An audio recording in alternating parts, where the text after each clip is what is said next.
दीन अस्त हुसैन दी पनाह अस्त हुसैन सरदाद नदाद दस्त दर दस्त यजीद हक्का के बिनाई ला इलाह अस्त हुसैन। और किसी ने बहुत खूब कहा, शहीदों को तो होना चाहिए नाज़ा शहादत पर, शहीदों को तो होना चाहिए नाज़ा शहादत पर, हुसैन इब्ने अली तुम पर शहादत नाज करती है। मेरे प्यारे आका अलैहिस्सलातु तस्लीम के प्यारे दीवानों, इस वक्त हम और आप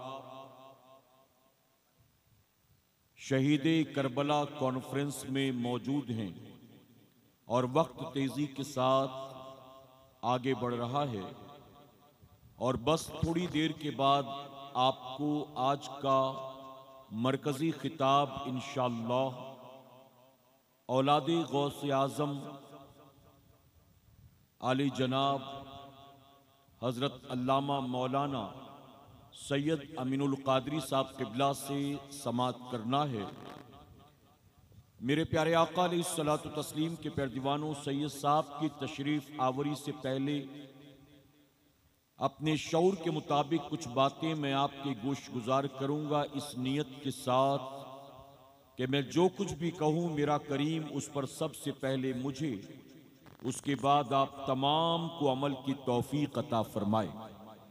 मेरे प्यारे आका अलैहिस्सलातु तस्लीम के प्यारे दीवानों, एक बात जो मैं आपके वेस्ट बंगाल के, उड़ीसा के, यूपी, झारखंड और बिहार के जलसों में अक्सर अर्ज करता हूं, आज आपके सामने वही बात बहुत अदब के साथ अर्ज करना चाहता हूं, और वो ये है कि ये महफिल किसी दुनियादार की महफिल नहीं है, बल्कि ये सारी कायनात के मालिक व मुख्तार की महफिल है।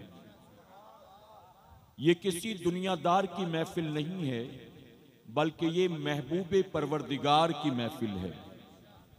तो इस महफिल में यूं ही मुंह उठा के ना चले आया करो, बल्कि इस महफिल के लिए थोड़ा सा एहतमाम के साथ अपने घरों से निकला करो। इस महफिल में जब भी आओ अदब के साथ आओ। अल्लाह तौफीक दे तो हुजूर की सुन्नत वाला लिबास पहन कर आओ। अल्लाह तौफीक दे तो वजू करके आया करो। अल्लाह तौफीक दे तो अपने सरों को ढांक कर आया करो। इन महफिलों में यूं ही मुंह उठाकर मत आया करो। मेरे प्यारे आका अलैहिस्सलातु तस्लीम के प्यारे दीवानों, उसकी वजह यह है कि इस महफिल में जो भी जैसे भी आया है, अल्लाह हर एक को सवाब, हर एक को नेकी अता फरमाएगा। लेकिन जो जितना ज्यादा मुअद्दब होगा, मेरा करीम उसे उतना ज्यादा इनाम अता फरमाएगा। आपने देखा होगा कि हमारे उलमा, हमारे शोरा, ये जो तैयार होकर आते हैं, यानी जुब्बा भी पहन लिया, अमामा भी पहन लिया, जैकेट भी पहन ली, सुरमा भी लगा लिया, खुशबू भी लगा ली, ये जो इतना एहतमाम करके आते हैं, वो आपके लिए नहीं करके आते, बल्कि जिनका जिक्र सुनने सुनाने आते हैं, ये सारी तैयारियां उन्हीं के लिए हुआ करती हैं। सुभान अल्लाह, बेशक। क्योंकि हम सुन्नियों का ये अकीदा है, जहां जिक्र रिसालत माब होता है, जहां जिक्र रिसालत माब होता है, वहां पे सांस भी लेना सवाब होता है। और हमारा अकीदा यह है कि जहां हुजूर के जिक्र की महफिल सजती है, रसूलुल्लाह खुद तशरीफ लाया करते हैं। सुभान अल्लाह। तो मेरे प्यारे आका के प्यारे दीवानों, जहां रसूलुल्लाह तशरीफ लाने वाले हों, क्या बताइए वहां यूं ही आकर बैठ जाना ये मुनासिब होगा? अगर बताएं आप, कोई बंदा गैरेज में काम करता है, या कोई बंदा टेलर का काम करता है, या कोई बंदा बाजार में 8 घंटे 10 घंटे मेहनत मशक्कत करता है, मजदूरी करता है, रात जब अपने घर लौटा तो घर आने के बाद उसको गांव में या पड़ोस में या किसी रिश्तेदार के यहाँ शादी में जाना था, तो दिन भर जो कपड़े पहनकर रखता है, जिस हाल में दिन भर होता है, घर आने के बाद क्या बताइए वैसे ही वो शादी में भी चला जाता है? आप कहेंगे नहीं, बल्कि घर आने के बाद अगर शादी में जाना हो तो तैयारी करके वो जाएगा। दिन भर पसीने में डूबा होगा तो नहाएगा भी, कपड़े भी तब्दील करेगा, खुशबू भी लगाएगा, बाल भी बनाएगा।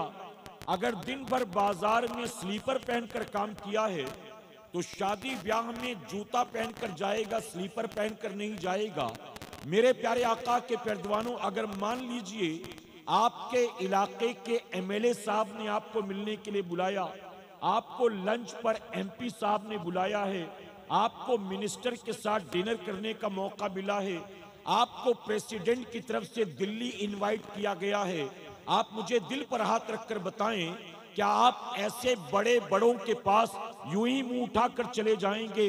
जो रोजमर्रा का कपड़ा होगा, जो घर में पहनने वाली चप्पल होगी, बिना हाथ मुंह धोए, बिना कपड़ा तब्दील किए, क्या यूं ही निकलकर किसी एमएलए के पास, किसी एमपी के पास, किसी मिनिस्टर के पास, प्रेसिडेंट के पास आप चले जाएंगे?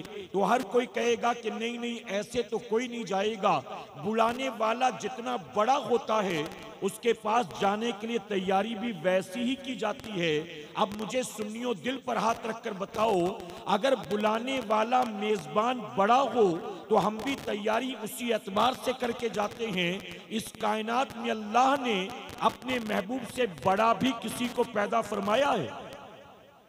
तो अगर रसूलुल्लाह की महफिल में आ रहे हो और ऐसी महफिल में जहां सिर्फ उनकी नाते ही नहीं पढ़ी जाती, जहां सिर्फ उनके फरामीन ही नहीं सुनाए जाते, जहां सिर्फ उनकी तारीफ ही नहीं की जाती, बल्कि जहां खुद वो तशरीफ भी लाया करते हैं, तो ऐसी जगह पर क्या यूं ही चले जाना मुनासिब है?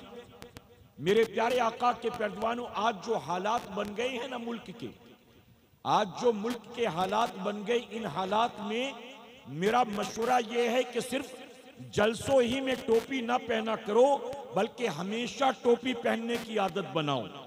क्या इंशाअल्लाह? उसकी वजह के मस्जिद में टोपी पहनकर जाना यही रसूलुल्लाह की सुन्नत नहीं है। रसूलुल्लाह बाजार में भी सर ढांक कर जाया करते थे, रसूलुल्लाह मैदाने जंग में भी सर ढांक कर जाया करते थे, रसूलुल्लाह वॉशरूम में भी यानी इस्तिंजा खाने में भी सर ढांक कर जाया करते थे, रसूलुल्लाह दस्तरख्वान पर भी सर ढांक कर बैठते थे। तो एक तो सबसे पहली चीज ये है कि अगर आप अपने सर को ढांकने की आदत बनाएंगे तो रसूलुल्लाह के सुन्नत पर अमल हो जाएगा।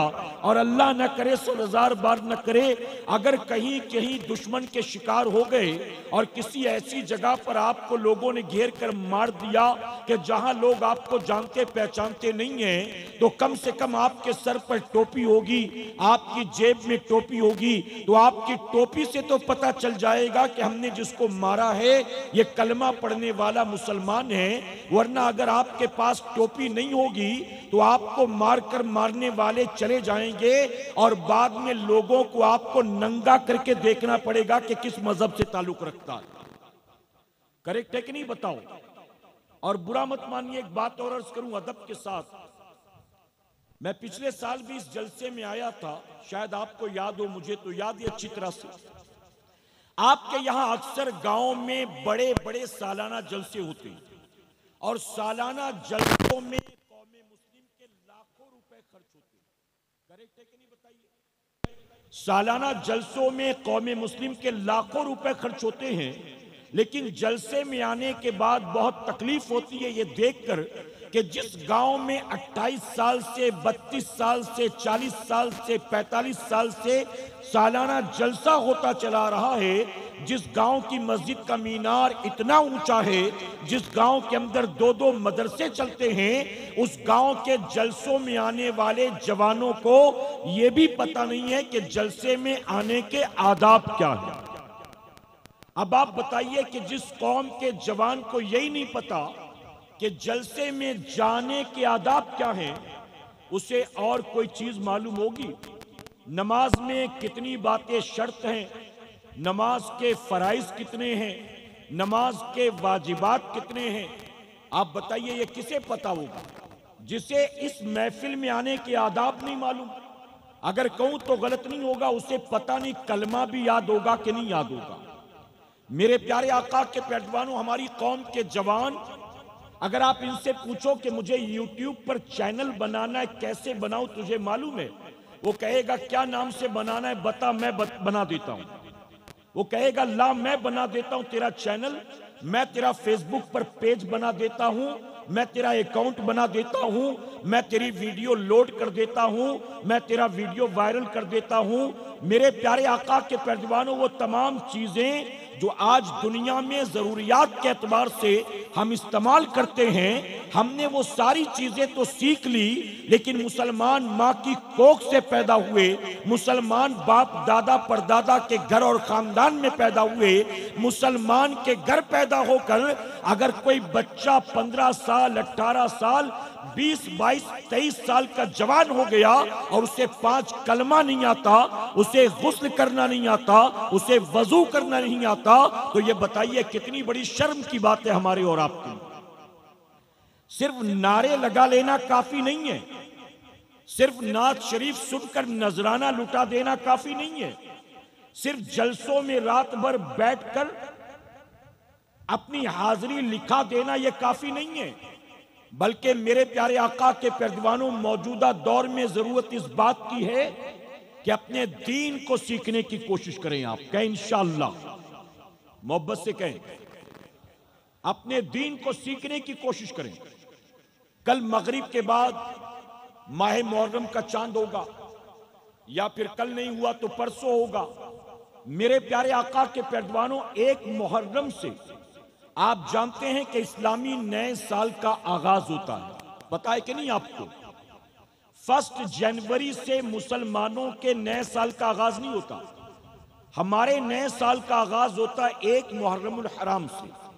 और आप जानते हैं कि जैसे ही 1 मुहर्रम होता है, मुहर्रम का चांद आसमान पर नजर आता है, पूरी दुनिया में लोग करबला वालों की बारगाह में खिराज अकीदत पेश करते हैं।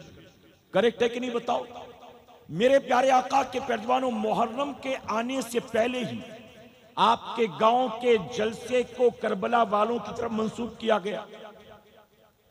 शोहदाए करबला कॉन्फ्रेंस, इसी तरह जैसे ही मुहर्रम का चांद हो, सिर्फ आपका वेस्ट बंगाल, इंडिया, मुंबई नहीं, पूरी दुनिया में लोग करबला वालों की बारगाह में खिराज अकीदत पेश करते हैं। कहीं जिक्र हुसैन की महफिल सजती है, कहीं इमाम हुसैन के नाम पर लंगर होता है, कहीं इमाम हुसैन के नाम पर सबील लगाई जाती है, कहीं इमाम हुसैन के नाम पर ताजिया बिठाया जाता है, कहीं इमाम हुसैन के नाम पर मेले लगाए जाते हैं, कहीं इमाम हुसैन के नाम पर तरह तरह के रस्म रिवाज किए जाते हैं, कहीं इमाम हुसैन के नाम पर नोहा मरसिया मातम होता है, कहीं इमाम हुसैन के नाम पर सिर्फ ताजिया नहीं बल्कि ताजिया दारी भी होती है, कहीं इमाम हुसैन के नाम पर लोग फकीर बनकर घूमते हैं, कहीं इमाम हुसैन के नाम पर लोग शेर बनकर तमाशा दिखाते हैं, कहीं इमाम हुसैन के नाम पर अलावे कूदे जाते हैं। मेरे प्यारे आका के पैरवानों, दिल पर हाथ रखकर मुझे जवाब दें, आज के दौर का खुश अकीदा सुन्नी मुसलमान करबला वालों के नाम पर जितने तामझाम कर रहा है, क्या इमाम हुसैन ने करबला में कुर्बानी इसीलिए दी थी? इमाम हुसैन की कुर्बानी का असल मकसद क्या था? क्या कुर्बानी इसलिए दिया था आपने कि मेरे नाम पर कयामत तक महफिल सजाई जाए? क्या कुर्बानी आपने इसलिए दिया था कि मेरे नाम पर हर साल 10 मुहर्रम को मेला लगाया जाए, मेरे नाम पर अलम बिठाया जाए, मेरे नाम पर पंजे उठाए जाएं, मेरे नाम पर ताजिए बनाए जाएं, मेरे नाम पर छातियां पीटी जाएं, मेरे नाम पर गांव गांव में करबला बनाया जाए, मेरे नाम पर ढोल ताशे बजाए जाएं? आप दिल पर हाथ रखकर जवाब दो, ये जितने काम हम कर रहे हैं, क्या मेरे इमाम ने कुर्बानी करबला में इसलिए दी थी कि मेरा कयामत तक नाम बाकी रहे, मेरे नाम पर ताजिया बिठाया जाए, मेरे नाम पर मेला लगाया जाए, मेरे नाम पर ढोल ताशा बजाया जाए? मेरे प्यारे आका के पैरवानों, आपका दिल गवाही देगा कि हम जो कुछ भी कर रहे हैं ये महज मौजूदा दौर के रस्म रिवाज हैं। इमाम हुसैन ने कुर्बानी जो करबला के मैदान में दी थी, उस कुर्बानी का मकसद ये नहीं था। इमाम हुसैन कयामत तक के लिए अपने नाम का परचम बुलंद कराने के लिए नहीं आए थे, अपने नाम पर ताजिया बनवाने नहीं आए थे, अपने नाम पर ढोल ताशे बजवाने नहीं आए थे, अपने नाम पर अलम उठवाने नहीं आए थे, अपने नाम पर मेला लगवाने नहीं आए थे। हुसैन करबला के मैदान मैदान में अपना सर कटा के, अपना खानदान लुटा के कयामत तक के लिए अपने नाना के दीन को बचाने के लिए आए थे। सुभान अल्लाह, सुभान अल्लाह। इमाम हुसैन का यजीद के साथ झगड़ा किस बात का था? प्रॉपर्टी का झगड़ा था, महल का झगड़ा था, खेत का झगड़ा था, बैंक बैलेंस का झगड़ा था। मेरे प्यारे आका के पैरवानों, आज कुछ बदअकीदा और गुमराह ये कहते हैं कि इमाम हुसैन करबला में माज़ल्ला सुम्मा माज़ल्ला खिलाफत के लिए आए थे, तख्त व ताज और हुकूमत के लिए आए थे। आपने सुना होगा बाज लोग इस्लामिक स्कॉलर कहलाते हैं, लेकिन बदअकीदगी और खबासत की बुनियाद ये कहते हैं कि करबला की जंग ये 2 अरबों के खून की गर्मी का नतीजा था। करबला की जंग खिलाफत और मनसब और तख्त और ताज के लिए थी। हम कहते हैं यकीनन यजीद के पॉइंट ऑफ व्यू से देखें तो करबला की जंग खिलाफत के लिए थी, हुकूमत के लिए थी, तख्त और ताज के लिए थी। लेकिन इमाम हुसैन की नजर से देखें, इमाम अली मकाम के पॉइंट ऑफ व्यू से देखें तो करबला की जंग खिलाफत तो तख्त तो ताज और हुकूमत के लिए नहीं थी, बल्कि सिर्फ नाना के दीन की बका के लिए, नाना के दीन की हिफाजत के लिए। मेरे प्यारे आका के पैरवानों, आप मुझे जवाब दें, अगर आपके गांव का कोई सोशल वर्कर काउंसलर बन जाए, प्रधान बन जाए, 2 बार प्रधानी का इलेक्शन लड़ा जीता, उसके बाद वो एमएलए की टिकट पा गया, एमएलए बन गया, 3 बार एमएलए का टिकट लेकर जीता और उसके बाद उसको एमपी का टिकट मिल गया, एमपी बन गया, 4 बार एमपी का इलेक्शन जीता, बाद में उसको सेंट्रल गवर्नमेंट में बुला लिया गया। अब आप मुझे दिल पर हाथ रखकर बताएं, जिसने शुरुआत की थी सोशल वर्कर से, अब वो सेंट्रल गवर्नमेंट में मिनिस्टर बन गया, क्या वो ये तमन्ना करेगा कि मैं गांव का प्रधान बन जाऊं तो कितना अच्छा है, मैं फिर से एमएलए बन जाऊं तो कितना अच्छा है, मैं फिर से एमपी बन जाऊं तो कितना अच्छा है? क्या वो तमन्ना करेगा कि सोशल वर्कर बनकर गली मोहल्लों में काम करता वही अच्छा था? दुनिया का हर इंसान तरक्की चाहता है, दुनिया का हर इंसान आगे बढ़ना चाहता है, दुनिया का हर इंसान चाहे उसका मजहब कोई भी हो, किसी भी मुल्क का रहने वाला हो, किसी भी स्टेटस का हो, जिंदगी में पीछे हटना नहीं चाहता, आगे बढ़ना चाहता है। यजीद के लिए तख्त और ताज और खिलाफत बहुत बड़ी चीज थी, लेकिन इमाम अली मकाम के लिए ये दुनिया की हुकूमत तो तख्त और ताज कोई मायने नहीं रखता था। उसकी वजह कि यजीद जबरन तख्त और ताज पर मालिक बनकर बैठा था और इमाम हुसैन के नजदीक ये दुनिया का तख्त और ताज और खिलाफत कोई मायने नहीं रखता था, क्योंकि इमाम हुसैन तो वो थे कि जिनके नाना ने इमाम हुसैन को दुनिया में जीते जी जन्नती जवानों की सरदारी अता कर दी थी। तो जिसको रसूलुल्लाह ने जन्नती जवानों की सरदारी अता कर दी हो, अरे जो जन्नत का सरदार हो, उसके लिए दुनिया का तख्त और ताज कोई मायने रखता है? मेरे प्यारे आका के पैरवानों, यजीद तख्त और ताज और हुकूमत के लिए आया था, इमाम सिर्फ नाना के दीन की हिफाजत के लिए आए थे। इमाम हुसैन का झगड़ा किस बात का था? तवज्जो है ना आपकी? यजीद सहाबी रसूल का बेटा, हजरत अमीर माविया रज़ियल्लाहु तआला अन्हु का बेटा होकर भी शराब पीता था। बल्कि तारीख तबरी अल बिदाया वल निहाया उठाकर देखिए, ये तारीख की किताबें, ये बरेलवियों की लिखी किताबें नहीं हैं। ये किताबें उठाकर देखें तो वो लिखते हैं कि यजीद वो पहला मुसलमान था जिसने चेहरे से दाढ़ी को मुंडाया था। यानी यजीद से पहले दाढ़ी मुंडाने की कोई मुसलमान जुर्रत नहीं करता था। यहूदी मुंडाते थे, ईसाई मुंडाते थे, मुशरिकीन मुंडाते थे, लेकिन यजीद पहला मुसलमान था जिसने चेहरे से दाढ़ी को मुंडाया।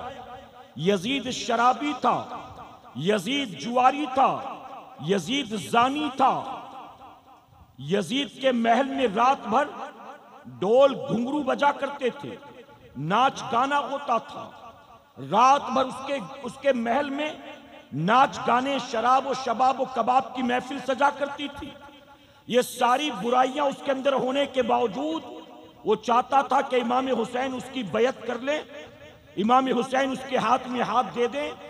मेरे प्यारे आका के पैजवानों, इमाम अली मकाम ने कहा, सहाबी रसूल का बेटा होकर अमीरुल मोमिनीन बनने की तमन्ना रखता है और सर चेहरे से दाढ़ी मुंडाता है, नमाज नहीं पढ़ता, शराब का आदी है, जुए का शौकीन है, जिना रोजाना करता है। इसीलिए इमाम उसके मुकाबले में आ गए। यजीद ने कहा, हुसैन हाथ दोगे तो खैर है, हम तुम्हें फला जगह की हुकूमत दे देंगे, हम तुम्हें आजाद कर देंगे, हम कभी तुम्हारे साथ छेड़छाड़ नहीं करेंगे। लेकिन इमाम हुसैन ने कहा, मैं हाथ देने वाला नहीं। आप उसके मुकाबले में आ गए। अब मैं आपसे सवाल पूछता हूं, मैं नहीं जानता कि आपके इस वेस्ट बंगाल में करबला वालों के नाम पर कौन कौन से रस्म रिवाज होते, मैं नहीं जानता, ना ही मुझसे किसी ने कहा कि इसके बारे में आप बोलिएगा। लेकिन मैं एक बात जरूर आपसे पूछना चाहता हूं, आप इमाम हुसैन के नाम पर, शोदाए करबला के नाम पर जो कुछ भी करते हैं, दिल पर हाथ रखकर आप मुझे बताएं, यजीद के अंदर जितनी बुराइयां थीं, जिन बुराइयों की वजह से इमाम हुसैन उसके मुकाबले में आ गए, जिन बुराइयों की वजह से इमाम हुसैन ने यजीद की बैयत नहीं की और यजीद के हाथ पर हाथ नहीं दिया, जिन बुराइयों की वजह से इमाम हुसैन ने शहादत को तो पसंद किया लेकिन बैयत को पसंद नहीं किया, अब अगर आपके अंदर यजीद की तमाम बुराइयों में से कोई एक भी बुराई है तो याद रखना कि 10 मुहर्रम को आप छातियां नहीं, अपना सर पटक पटक कर या हुसैन के नारे लगाओ, अपने आप को लहू लुहान कर लो। लेकिन इसके बावजूद अगर आपके अंदर कोई ऐसी खसलत है जो इमाम हुसैन के दुश्मन यजीद पलीद में थी तो सर पटक पटक कर मर जाओगे, आप कभी भी इमाम हुसैन के आशिक नहीं हो सकते। यजीद दाढ़ी मुंडाता था। अगर ताजिया कंधे पर लेकर पूरे गांव में घूमने वाले दाढ़ी मुंडे जिंदगी भर घूमते रहे तो क्या हुसैनी बन जाएंगे? मोहब्बत का दावा इमाम हुसैन से और सुबह उठकर रोजाना दाढ़ी मुंडाओगे इमाम हुसैन के दुश्मन की तरह। किस बात के हुसैनी हो? सिर्फ ताजिए के, ढोल के, मेले के, नारे के, डेगों के, ढोल तमाचों के, किस बात के हुसैनी हो? रोजाना सुबह उठकर दाढ़ी मुंडाओ, रसूलुल्लाह की सुन्नत को निकालकर नालियों में फेंको और फिर कहो कि या हुसैन या हुसैन। ये हुसैन से मोहब्बत है? यजीद शराब पीता था। आज हमारे यहां हालात ये हैं कि आज के दौर का नौजवान सिर्फ शराब नहीं पीता, अब तो हम इतनी तरक्की कर चुके हैं कि यजीद तो बहुत पीछे रह गया। अब तो गांजा भी है, चरस भी है, चिलम भी है, ब्राउन शुगर भी है, हीरोइन भी है, एमडी भी है, कोरेक्स भी है, वाइटनर भी है, सोल्यूशन भी है, बटन भी है, कुत्ता गोली भी है और पता नहीं क्या क्या। अगर यजीद होता ना तो इमाम हुसैन से मुस्कुरा कर कहता कि हुसैन, मैं शराब पीता था, आपसे बर्दाश्त ना हुआ। ये आपका नारा लगाने वाले तो पता नहीं और क्या क्या खाते पीते। बताइए, शराब पीने वाला किसी एंगल से हुसैनी हो सकता है? चरस पीने वाला, गांजा चिलम पीने वाला हुसैनी हो सकता है? आप मुझे बताएं, या उल्मा मौजूद, प्याज और लहसुन खाना जायज है कि नाजायज है? जी, प्याज खाना, लहसुन खाना जायज है कि नाजायज? लेकिन अगर आप कच्चा खाते हैं तो मुंह से बदबू आती है, करेक्ट है? जायज चीज जिसको खाने से मुंह में बदबू आए उसको खाकर मस्जिद में आना मकरूह। जायज और हलाल चीज मुंह में खाकर आया, बदबू आती है, तो हलाल और जायज चीज भी मस्जिद में खाकर आने से मना किया गया। क्यों?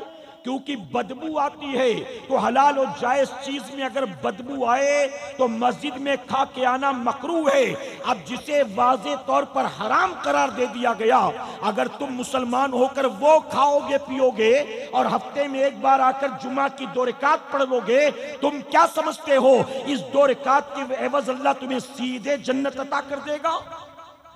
सुन लो मेरी कौम के जवानों, सुन लो है चरस चिलम गांजे पीने वालों, सुन लो है रोजाना शराब के प्याले चटकाने वालों और शराब को शौकिया अपने लबों से लगाने वालों, मेरे नबी ने फरमाया, जिसके हलक के नीचे हराम का एक लुकमा या एक कतरा उतर जाए तो 40 दिन तक अल्लाह उसकी इबादत को कबूल नहीं फरमाता।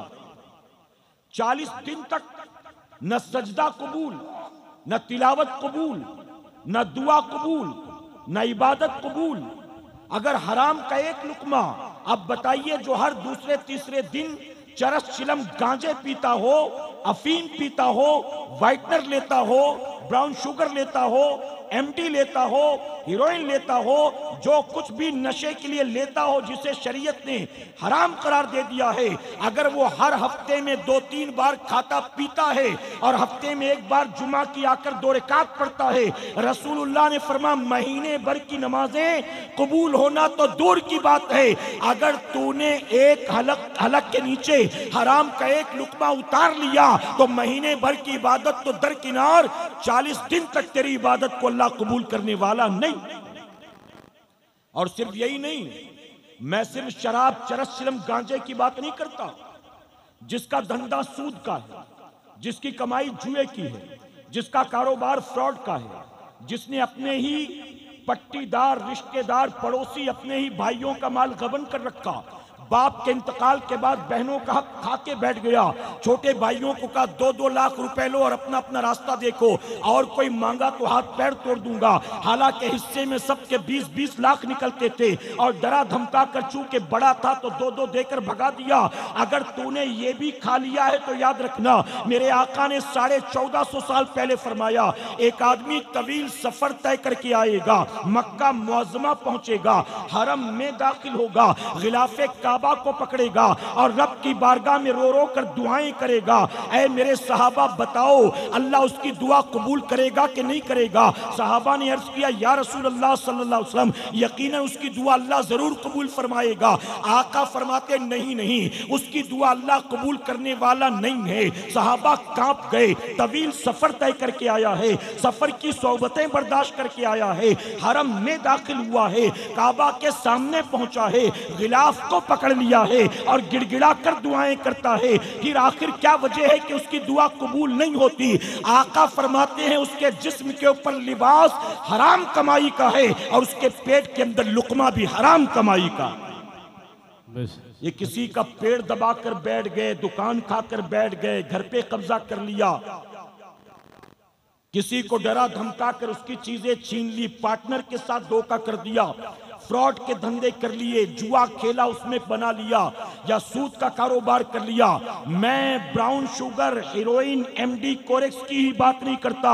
अगर किसी ने हराम रास्ते से अगर कमाया है और कमा कर लखपति नहीं करोड़पति बन गया और करोड़पति बनकर दुनिया में उसने बहुत इज्जत और दौलत इकट्ठा कर ली, लेकिन फिर भी अल्लाह की बारगाह में उसकी कोई इबादत मकबूल नहीं है, अल्लाह उसकी दुआ कबूल करने वाला नहीं है। मेरे प्यारे आका के प्यारवानों, इमाम हुसैन का यजीद पलीद के साथ झगड़ा किस बात का था? यजीद दाढ़ी मुंडाता था। हम कहे कि हुसैनी हैं, अपने आप को कहें कि हम तो हुसैनी हैं। अभी सैयद साहब आएंगे तो तब पता चलेगा अहले बैत की मोहब्बत क्या होती है। लोग धक्का मुक्की करते हैं, लोग टूट पड़ते हैं, हम तो सादात के चाहने वाले हैं, हम तो सैयदों से मोहब्बत करने वाले हैं। मैं कहता हूँ सिवाय जबानी जमा खर्च के, सिवाय रियाकारी और दिखावे के ये कुछ भी नहीं है। हकीकत तो ये है, अगर तुम वाकई गौसे आजम से प्यार करते हो, अगर तुम वाकई इमाम ज़ैनुल आबिदीन से प्यार करते हो, अगर तुम वाकई नन्हे अली असगर से प्यार करते हो,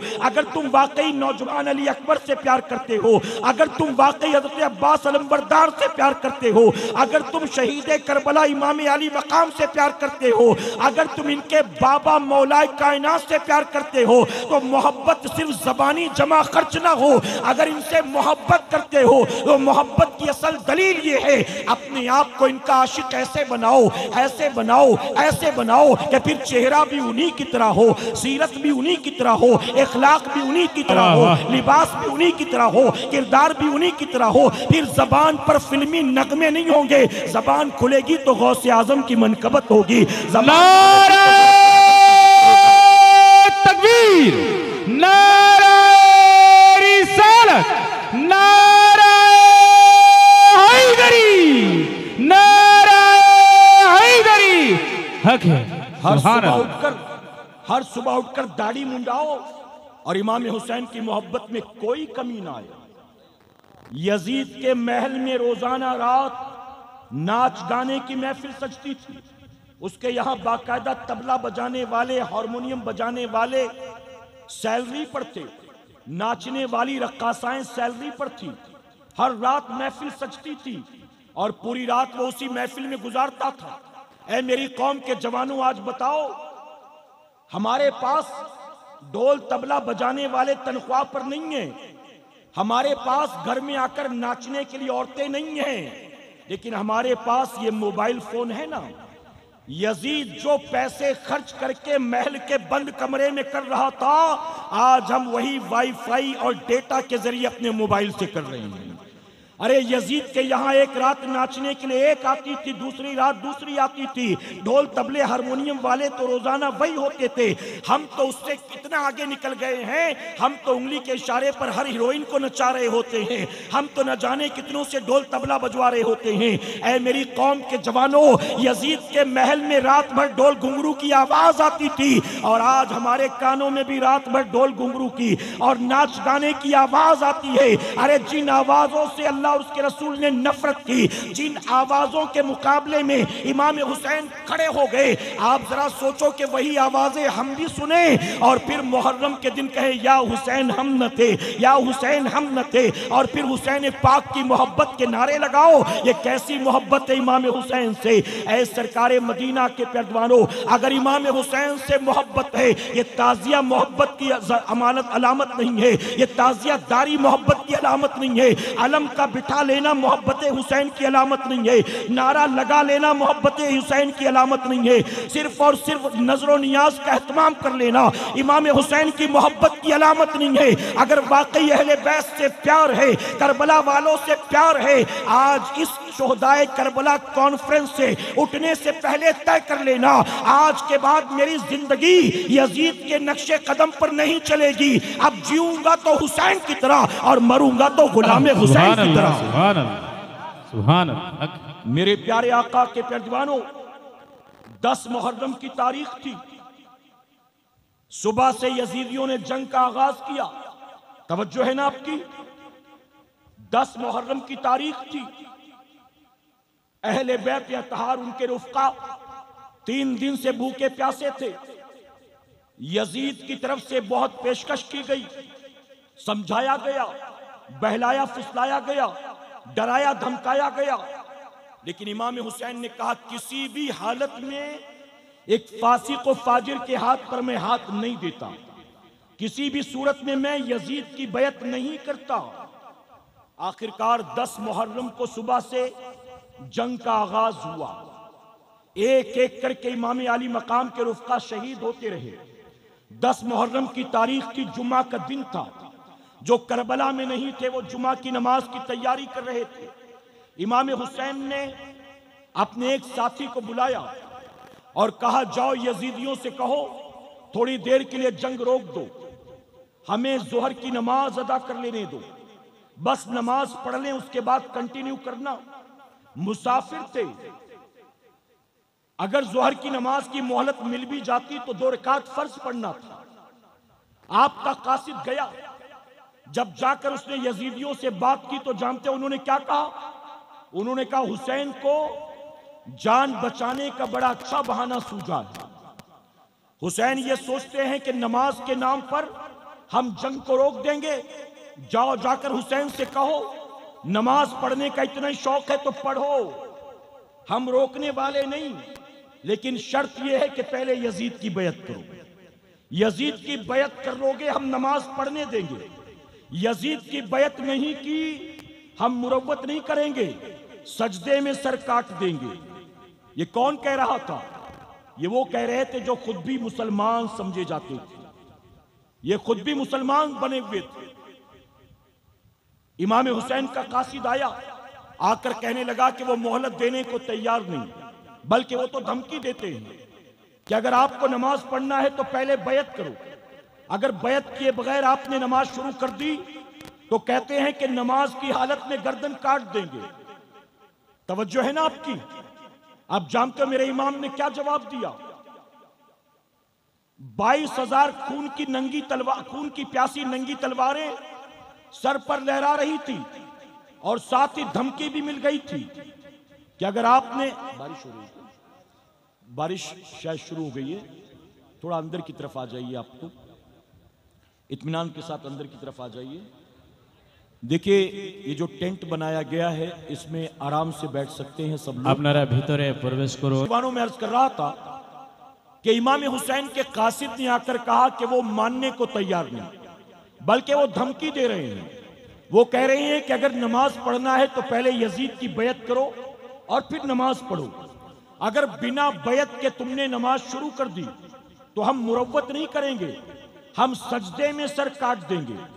तो जानते हो इमाम हुसैन ने ये नहीं कहा उज़्र है, अल्लाह देख रहा है, जान पर बन आई है, अल्लाह माफ करने वाला है, चलो जान बचा ले, नमाज बाद में कज़ा कर लेंगे।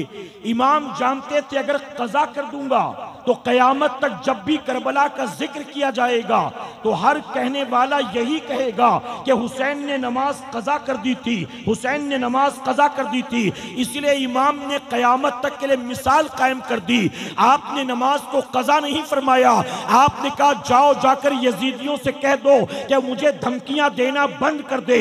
अगर वो कहते हैं कि नमाज पढ़ने के लिए यजीद की बैत करनी होगी तो जाओ कह दो कि मैं यजीद की बैत करने के लिए न कल तैयार था और न आज तैयार हूं। और उनसे कह दो कि अगर वो सजदे में सर काटने पर आमादा हैं तो हुसैन भी सजदे में अपना सर कटाने पर आमादा है।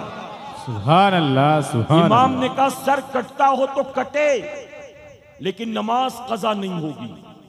हम हुसैनी हैं, बुरा मत मानिएगा।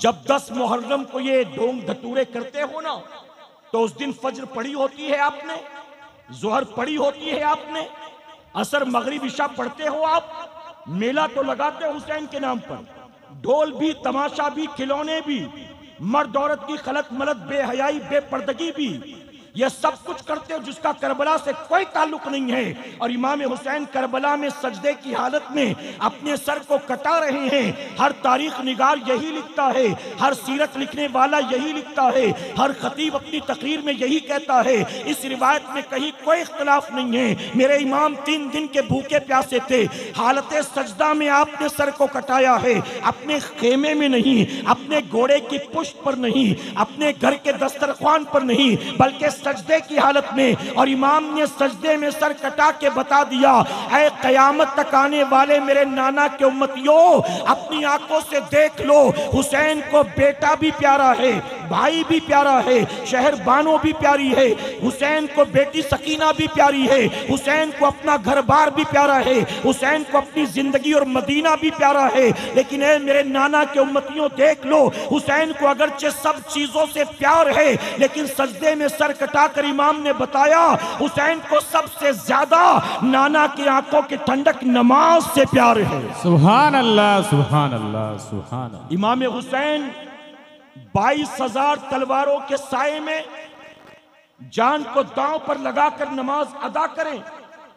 हुसैन 22,000 तलवारों में नमाज पढ़े और हम 4 यारों में होते हैं तो नमाज भूल जाते हैं, कारोबार में होते हैं तो नमाज भूल जाते हैं, शादी ब्याह में होते हैं तो नमाज भूल जाते हैं।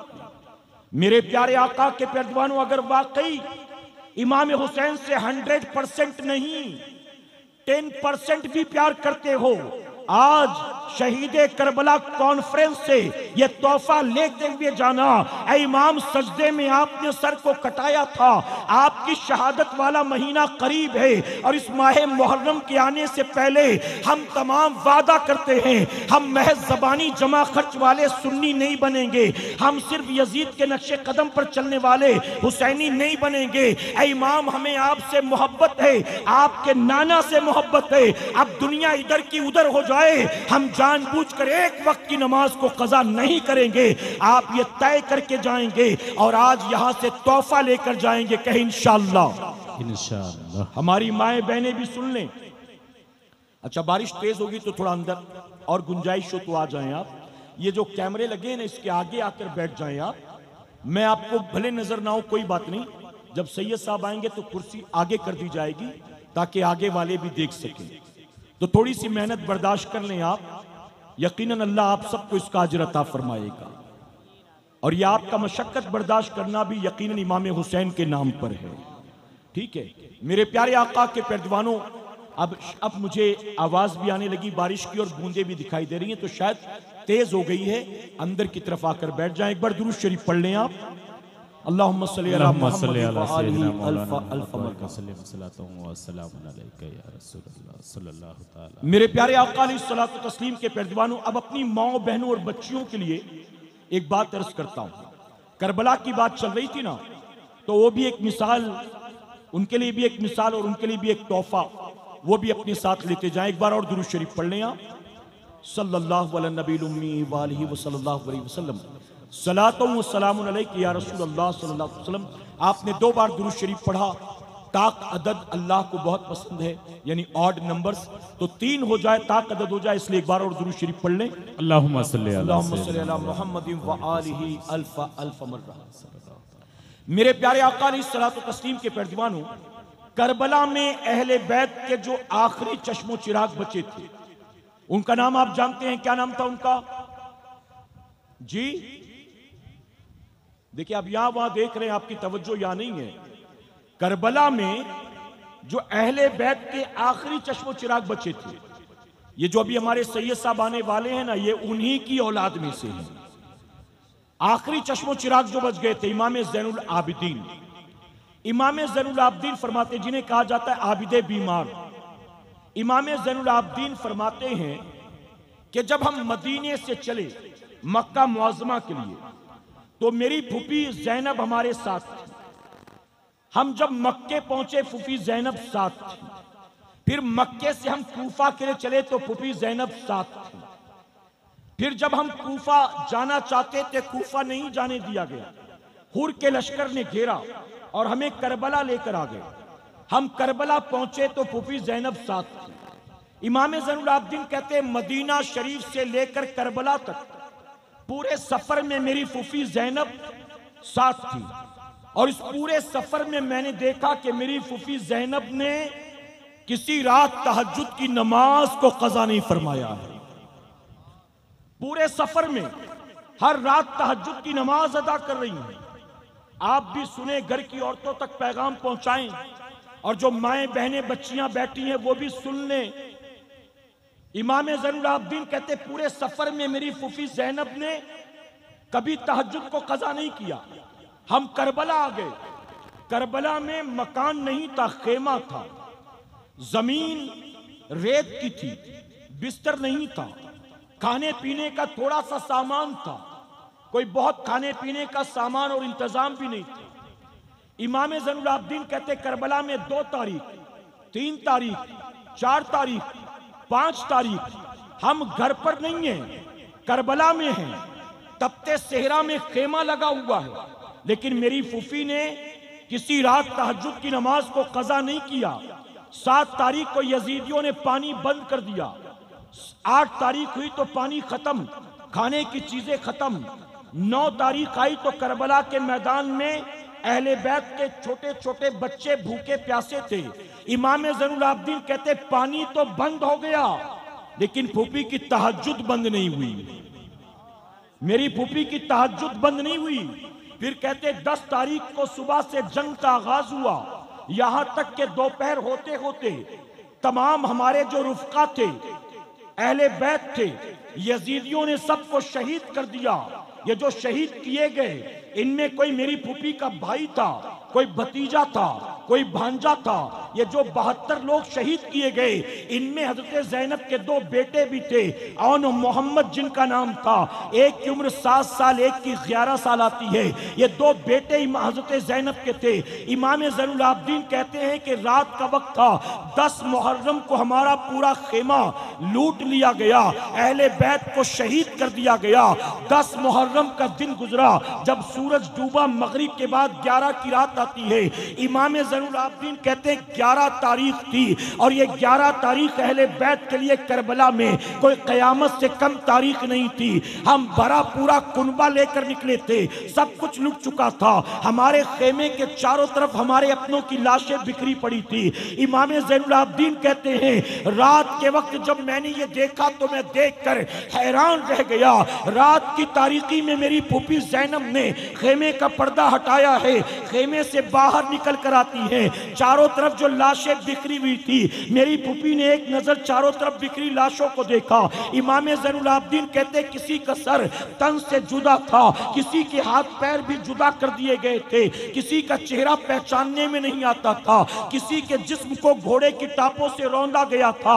ऐसी 72 लाशें पड़ी हुई थी चारों तरफ। इनमें कोई मेरी फूफी का भाई था, कोई भतीजा था, कोई भांजा था, कोई उनके 2 बेटे भी मौजूद थे। इमाम ज़ैनुल आबिदीन कहते ये देखकर मेरी आंखें पटी की पटी रह गई। मेरी फूफी ने एक बार तमाम लाशों को देखा और देखने के बाद करबला के तपते हुए सेहरा से मेरी फूफी ने जो है आपने तयम्मुम किया है और तयम्मुम करके उस रात भी मेरी फूफी ने करबला के मैदान में तहज्जुद की नमाज को अदा फरमाया। सुभान अल्लाह। बेशक आप सोचे जिनके घर की बेटियां भाई की, भतीजे, भांजे और बेटे की लाश की मौजूदगी में तहज्जुद कज़ा ना करे, क्या उन्होंने घर में रहकर कभी फर्ज नमाज छोड़ी होगी? कभी रसूलुल्लाह की सुन्नत को छोड़ा होगा? आज 10 मुहर्रम को हमारे घर की औरतें मेला देखने को तो तैयार हैं, लेकिन इमाम हुसैन के नाना की आंखों को ठंडक पहुंचाने के लिए अल्लाह का सजदा करने को तैयार नहीं। ताजिए पर मन्नत मानेंगी, रोटियां लुटाएंगी, बच्चों को घुमाएंगी, फेरे लगाएंगी और पता नहीं क्या क्या करेंगी। वो तमाम चीजें जिसका शरीयत और दीन से कोई ताल्लुक नहीं, इमाम हुसैन और करबला वालों के नाम पर वो सब कुछ करने को ये कौम तैयार है, लेकिन अल्लाह का सजदा करने को तैयार नहीं। यजीद बेनमाजी था, तुम 10 मुहर्रम को उल्टे सर खड़े होकर जो करना कर लो। अगर तुम नमाज नहीं पढ़ते तुम्हारा कोई अमल अल्लाह की बारगाह में मकबूल नहीं। अगर तुम ये समझते हो कि ढोल ताशे बजाकर हुसैनी हो जाओगे तो तुमसे बड़े तो हुसैनी वो हैं जो छुरी चाकू मारकर खून बहाते और कहते या हुसैन हम न थे। तुम तो सिर्फ हाथ पीट रहे हो, ढोल बजा रहे हो, वो तो खून बहा बहा कर कहते कि या हुसैन हम न थे। जब वो खून बहा बहा कर जालिम मोहब्बत हुसैन का दावा करने वाला हुसैनी नहीं हो सकता तो सिर्फ ढोंग धतूरे करके क्या हम हुसैनी हो जाएंगे? अगर हुसैनी हो, इमाम हुसैन से मोहब्बत है तो इमाम हुसैन के नक्शे कदम पर चलो, और दाढ़ी मुंडाना हुसैन का तरीका नहीं। रात भर बिस्तर पर लेटकर फिल्में, ड्रामे, खेल तमाशे देखना हुसैन का तरीका नहीं। अरे तारीख की किताबों में अल बिदाया वल निहाया में आता है, रात का अंधेरा छाता था तो यजीद के महल से ढोल घुंघरू की आवाज आती थी और हुसैन के कमरे से कुरान की तिलावत की आवाज आती थी। जब फज्र की अजान होती, यजीद अपने बिस्तर पर शराब के नशे में दूध पड़ा होता था और इमाम हुसैन घर का दरवाजा खोलकर अल्लाह के घर की तरफ बढ़ते थे और सिर्फ जाकर मस्जिद में नमाज नहीं पढ़ते थे बल्कि मदीने की मस्जिद में मदीने वालों की इमामत फरमाया करते थे। सुभान अल्लाह, सुभान अल्लाह। काम करो यजीद वाले और दावा करो हुसैनी होने का। मेरे प्यारे आका के परदवानों, आप मुझे बताएं, अगर माँ बाप आपसे कोई बात कहें और माँ बाप की बात आप ना माने तो माँ बाप कहेंगे अल्लाह ऐसी औलाद हर एक को दे? माँ बाप कहेंगे? माँ बाप उस औलाद को पसंद करेंगे जो औलाद दिन रात माँ बाप की नाफरमानी करे? अगर आपके अब्बा ने कहा अगली बार मैं उस लड़के के साथ तुझे नहीं देखूं, लड़का अच्छा नहीं है, और आप कहें मेरा बाप पागल हो गया, मेरे बाप को दुनियादारी समझ में नहीं आती है, मेरे बाप को सही गलत की पहचान नहीं है, तो क्या आप अच्छी औलाद कहलाएंगे? अगर आपकी वालिदा आपसे कुछ कहे और आप कहें मैं तेरी बात नहीं मानता, आप बताइए क्या फर्माबरदार औलाद कहलाएंगे? इमाम हुसैन ने नमाज की हिफाजत के लिए, इमाम हुसैन ने कुरान की हिफाजत के लिए, इमाम हुसैन ने दीन की हिफाजत के लिए सब कुछ लुटा दिया, और हम हुसैनी इमाम हुसैन की कुर्बानी की वजह से दीन सही सलामत हम तक पहुंचा। और जब दीन हम तक पहुंचा तो हम सिर्फ जबानी जमा खर्च वाले हुसैनी बने रहे, इमाम हुसैन के नक्शे कदम पर चलने की कोशिश नहीं की। मेरे प्यारे आका अलैहिस्सलातु तस्लीम के पैरदीवानों, इमाम हुसैन से प्यार है, अल्लाह के सजदों से प्यार करो, कहीं इंशाअल्लाह। मैं आपसे एक सवाल पूछता हूं, इजाजत है आपकी? मैं जानता हूं आप बेचैनी के साथ सैयद साहब का इंतजार कर रहे हैं। हालांकि सैयद साहब को अब तक आ जाना था, क्योंकि उन्हें निकलना भी थोड़ा जल्दी है, लेकिन इंतजामिया वाले लेकर नहीं आए तो कोई मसला नहीं, कुछ रीजन होगा, बहरहाल आते होंगे। तो अगर आपकी इजाजत हो तो एक बात आपसे पूछूं मैं। जी इजाजत है? आप इस गांव के होंगे, किसी और गांव के होंगे, आप मुझे बताएं। आप जुमा की नमाज पढ़ने के लिए मस्जिद में आए और अचानक आपने देखा कि मुसल्ले इमामत पर जो आदमी आकर खड़ा हुआ दाढ़ी मुंडा है, आपके गांव का शराबी है वो, आपके गांव का जुआरी है वो, आप उसके पीछे नमाज पढ़ेंगे जुमा की? जी दाढ़ी वाले ही नहीं, दाढ़ी मुंडे भी उसके पीछे नमाज नहीं पढ़ेंगे। नेक नमाजी नहीं, मोहल्ले के शराबी भी उसके पीछे नमाज नहीं पढ़ेंगे। वो आदमी कहेगा कि इमाम साहब छुट्टी पर गए हैं और इमाम साहब ने मुझसे कहा कि जुमा संभाल लेना, तो इसलिए मैं जुमा पढ़ाऊंगा। आप पढ़ेंगे उसके पीछे नमाज? मेरे प्यारे आका के पैरदीवानों, आप कह रहे हैं कि मैं उसके पीछे नमाज नहीं पढ़ूंगा। क्यों? क्योंकि दाढ़ी मुंडा है। नमाज नहीं पढ़ूंगा क्यों? क्योंकि शराब पीता है। नमाज नहीं पढ़ूंगा क्यों? क्योंकि वो जुआरी है। आप ये कहते हैं कि शराबी हो, जुआरी हो, दाढ़ी मुंडा हो, मैं उसके पीछे नमाज पढ़ने को तैयार नहीं। आप मुझे बताएं कि अगर आप अपनी मस्जिद में एक वक्त की नमाज ऐसे फासिक और फाजिर के पीछे पढ़ने को तैयार नहीं है, तो मेरा इमाम ऐसे फासिक और फाजिर को अपना खलीफा मानने को तैयार कैसे हो जाता? अगर इमाम हुसैन ने सरेंडर कर दिया होता, अगर इमाम हुसैन ने सिर्फ अपनी जान के लिए, अपने बच्चों की हिफाजत के लिए, फितना ना हो, फसाद ना हो, लफड़ा झगड़ा ना हो, चलो बैत कर लेते हैं, बैत कर लेते हैं। अगर इमाम ने सिर्फ ये सब कुछ सोचकर मसलिहत के तहत एक फासिक और फाजिर के हाथ में हाथ दे दिया होता, तो जानते हो आज हर मस्जिद का इमाम दाढ़ी मुंडा होता, शराबी होता, जानी होता, जुआरी होता। और अगर मुक्तदी कहता कि आप इमाम होकर शराब पीते हो, शर्म नहीं आती, तो वो कहता तू इमाम हुसैन से ज्यादा समझदार है, इमाम हुसैन से ज्यादा परहेजगार है। इमाम हुसैन ने एक दाढ़ी मुंडे शराबी फासिक और फाजिर को इमाम भी माना, खलीफा भी माना, तो तू मुझे अपना इमाम क्यों नहीं मानता? तो इमाम ने उस पहले दाढ़ी मुंडे, उस शराबी, जानी और सूदखोर की मुखालिफत करके इमाम हुसैन ने कयामत तक के लिए इस बुराई के दरवाजे को बंद कर दिया। सुभान अल्लाह। नारे तकबीर, नारे तकबीर, नारे रिसालत, नारे रिस। बल्कि अब खामोशी से बैठकर सुने, सारी तवज्जो आपकी मिंबर रसूल की तरफ होना चाहिए। मेरे प्यारे आका अलैहिस्सलातु तस्लीम के पैरदीवानों में अपनी बात मुकम्मल करता हूं बस 1-1.5 मिनट के अंदर, कि मैंने जो कहा कंक्लूजन यही है कि अगर आप इमाम हुसैन से मोहब्बत करते हैं तो इमाम हुसैन की सीरत को अपनाएं, इमाम हुसैन के नक्शे कदम पर चलने की कोशिश करें और अपनी जिंदगियों से हर उस बुराई को निकाल फेंके जो बुराइयां यजीद पलीद में पाई जाती थी। इमाम हुसैन ने उस यजीद पलीद के हाथ में हाथ नहीं दिया। अगर आपने हाथ दे दिया होता तो आज मेहराब मिंबर से ही सलामत ना होते, आज हमारे चेहरों पर दाढ़ियां न होती, आज पेशानियों में सजदे ना होते, आज हमारी बच्चियों के जिस्म पर बुर्के और पर्दे ना होते। ये मेरे इमाम की कुर्बानी है कि इमाम ने सब कुछ लुटाकर दीन सही सलामत हम तक पहुंचाया है। तो अगर इमाम हुसैन से प्यार है तो इमाम हुसैन की सीरत के सांचे में अपने आप को डालने की कोशिश करें। यजीदी ना बने, हुसैनी बने।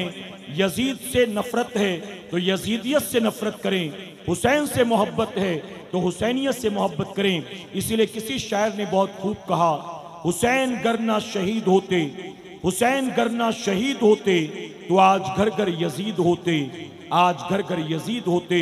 अल्लाह अपने हबीब पाक के सदक़े हमें आपको सबको कहने सुनने से ज्यादा अमल की तौफीक अता फरमाए। दरमियान गुफ्तगू मुझसे जाने अनजाने में कोई गलती खामी रह गई, आप सबको और बिलखुसूस उलमा को गवाह बनाकर सच्चे दिल से तौबा करता हूँ। रब मेरी तौबा कबूल फरमाए और हमारी आज की इस महफिल को मेरा करीम क़यामत में हम सब के लिए, हमारे वालिदैन के लिए बख्शिश और निजात का सबब बनाए। वमा अलैना इल्लल बलाग। अस्सलामु अलैकुम।